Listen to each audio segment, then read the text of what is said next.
You are standing on Mercury. The ground beneath your feet is 430 degrees Celsius, hot enough to melt lead, hot enough to melt zinc, hot enough to kill you before you take a second breath. But here's what nobody tells you. Turn around, walk to the other side of this planet. Within hours, you'll be freezing at minus 180 degrees Celsius. Same planet, same day. Two completely opposite ways to die. Most people think Mercury is the forgotten planet, the small, boring rock sitting too close to the sun to matter, the one skipped over in every conversation about space. That assumption is a mistake. Mercury experiences a thermal swing of over 600 degrees Celsius, the most violent temperature range of any solid body in our solar system. Not Venus, not the Moon. Mercury, the planet nobody thinks about, holds that record. And the reason why changes how you think about everything you were taught in school. Every planet in our solar system has something that shields it. Earth has a thick atmosphere and a powerful magnetic field. Venus is wrapped in clouds so dense they trap heat like a furnace. Even Mars, a dead, barren rock, has a thin layer of protection. Mercury has almost nothing. Its atmosphere is so thin that scientists refuse to call it an atmosphere. They call it an exosphere, a ghostly envelope of atoms so spread apart they almost never collide. It provides no insulation, no protection, no buffer between the surface and the unfiltered exposure of open space. Mercury stands completely naked against the universe. And the universe does not care. It does not slow down for Mercury. It does not make exceptions. The solar wind hits the surface directly, stripping atoms, blasting the ground, reshaping the planet in ways that happen too slowly for us to watch, but too consistently to ever stop. Mercury is being erased, slowly, continuously, and there is nothing protecting it. Mercury sits 57 million kilometers from the Sun, close enough that the Sun appears roughly 3 times larger in its sky than it does from Earth, 3 times more intense, 3 times more unforgiving. But here is where Mercury defies your instincts entirely. It is not the hottest planet. Venus is. That single fact reveals something deeply important about how our solar system actually works. Because Mercury has no atmosphere to trap heat, the moment its surface turns away from the sun, the temperature collapses. Not slowly, not gradually. It plunges from 430 to minus 180 in a matter of hours. 600 degrees. Gone. Just like that. No material engineered by humans could survive that kind of thermal stress without shattering. The planet's surface itself is fractured and scarred from billions of years of it, a landscape that looks less like a planet and more like something that has been broken over and over again for longer than life has existed on Earth. But the temperature is not even the strangest thing happening here. Stand on the surface of Mercury and watch the sky. Watch the sun.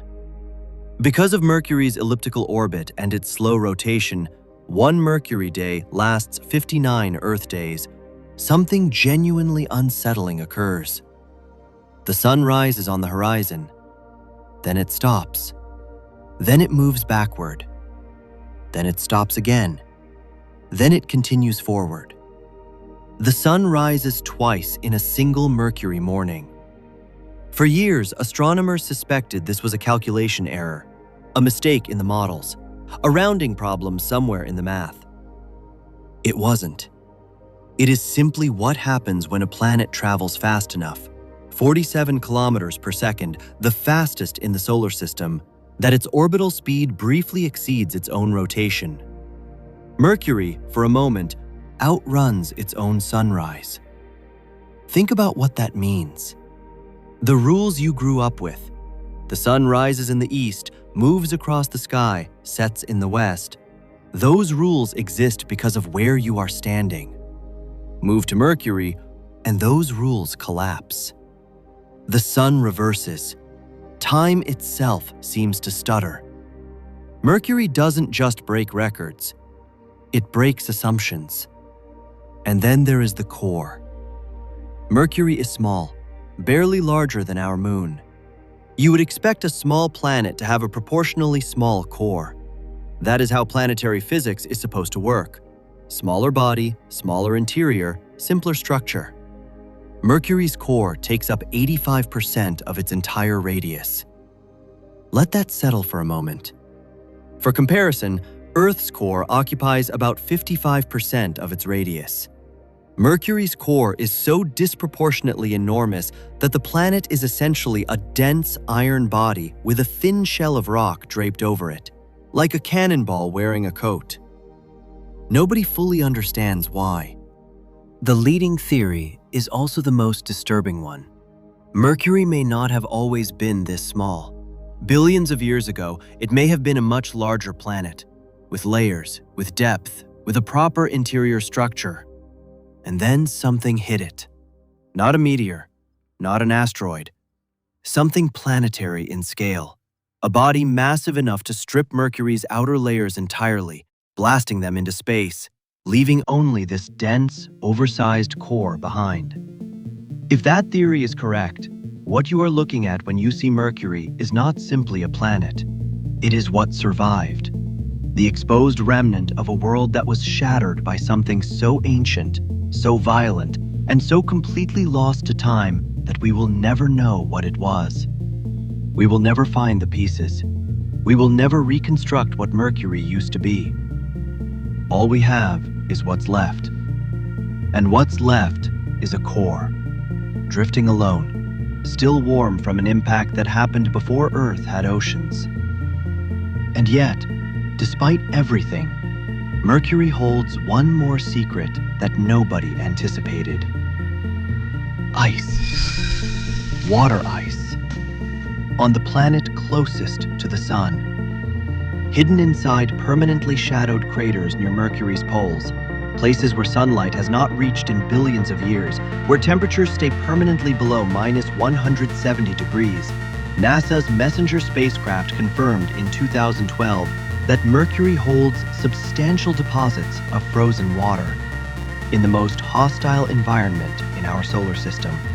On a planet that swings 600 degrees in a single day, in the shadow of craters that haven't seen sunlight since before the dinosaurs existed. Water is there, waiting. Where it came from, scientists still cannot agree. Comets, asteroids, volcanic outgassing from deep within the planet's interior. Every proposed origin raises more questions than it resolves. But here is what quietly unsettles researchers most. If water can survive on Mercury, in that environment, under those conditions for that long, then the question stops being about Mercury. The question becomes, what else is surviving out there, in places we haven't looked yet, in conditions we assumed made survival impossible? Mercury doesn't defy physics. It just reminds us how much physics we haven't figured out yet. We have mapped it, orbited it, measured it down to individual craters. And the more precisely we study it, the more clearly it shows us how much of our solar system's early history has simply been lost, erased by time, by collisions, by forces so large and so old, they left almost no evidence behind. Mercury is not the forgotten planet. It is the most contradictory, most violent, most quietly unsettling world in our solar system.